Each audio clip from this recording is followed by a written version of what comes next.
Hello everyone. आज हम आपको एक ट्रिक सिखाने जा रहे हैं। वो ट्रिक क्या है? तो इसके पहले मेरा एक सवाल का जवाब दीजिएगा।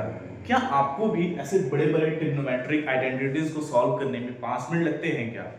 ठीक है, अगर लगते हैं तो आज मैं जो ट्रिक बताने जा रहा हूं, आज के बाद से आपको 5 मिनट नहीं लगेंगे, जस्ट 2 सेकंड लगेंगे।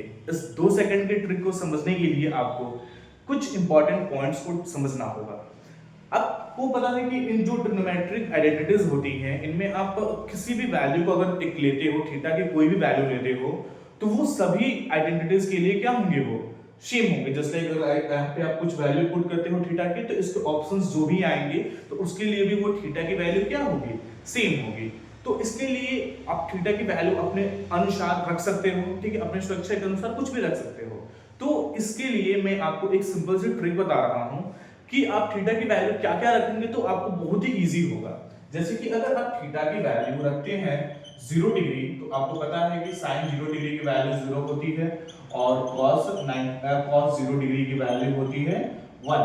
अगर हम थीटा की वैल्यू 90 डिग्री रखते हैं तो साइन 90 डिग्री की वैल्यू जो होती है वो 1 होती है और cos 90 डिग्री की वैल्यू जो होती है वो 0 होती है। ठीक है, तो इस तरीके से ये ऑप्शंस बहुत ही बेटर रहते हैं आपको सॉल्व करने के लिए। जस्ट सिंपल सा क्वेश्चन होता है, जस्ट क्वेश्चंस होते हैं, तो आप उसको साइन कॉस में कन्वर्ट कर किस तरीके से आप पुट कर सकते हो।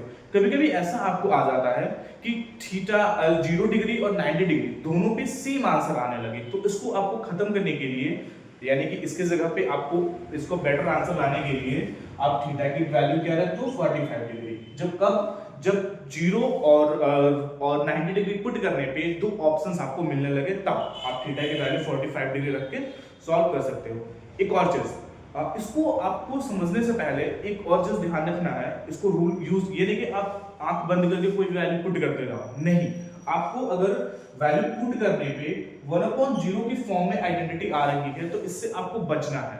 जैसे कि आपको पता है कि अगर थीटा की वैल्यू हम 90 डिग्री लेते हैं तो tan 90 डिग्री की वैल्यू या फिर sec 90 डिग्री की वैल्यू, ये सब किसके फॉर्म में आती है भाई?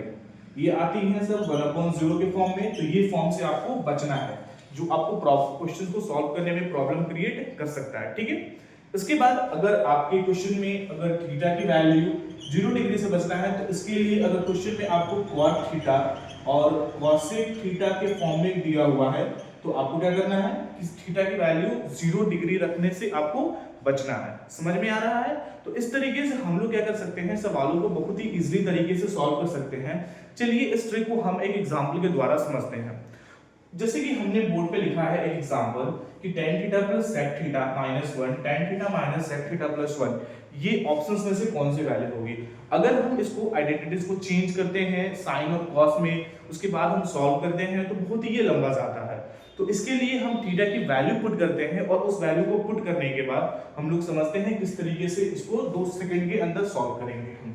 देखिए, अगर हम थीटा की वैल्यू 45 डिग्री ले लें, तो आपको पता है कि tan 45 डिग्री की वैल्यू 1 होती है और sec 45 डिग्री की वैल्यू होती है √2।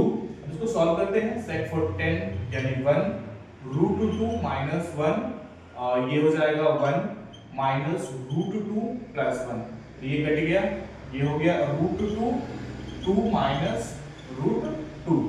तो √2, इसमें से हम √2 कॉमन कर लें तो √2 माइनस 1 आएगा, ये कट गया 1/√2 माइनस 1। आपको पता है कि जब हम इसको रेशनलाइज करते हैं तो 1/√2 माइनस 1 को √2 प्लस 1 भी लिख सकते हैं। ठीक है, अब देखिए इन ऑप्शंस में से चेक कीजिए, हमने थीटा की वैल्यू क्या यूज की? 45 डिग्री यूज की। पहले वाले ऑप्शन में चेक करते हैं हम, थीटा के जगह पे 45 डिग्री, 1 प्लस sin 45 डिग्री की वैल्यू कितनी होती है भाई? sin 45 डिग्री की वैल्यू होती है 1/√2, ओके, अपॉन 1/√2। तो इस तरीके से हमारा क्या आ जाएगा? √2 प्लस 1 अपॉन 1/√2। √2 से √2 कट गया, इट बिकम्स √2 प्लस 1। देखिए हमारा यही आया था। इस तरीके से हम लोग बोल सकते हैं ऑप्शन ए इज करेक्ट। तो देखा आपने किस तरीके से हमने इतने बड़े बड़े आइडेंटिटीज जो 5 मिनट लेते हैं सॉल्व करने के लिए, उन्हें हम 2 सेकंड के अंदर सॉल्व कर सकते हैं। इसी तरीके के हमारे चैनल से बहुत सारे ऐसे ट्रिक्स मिले।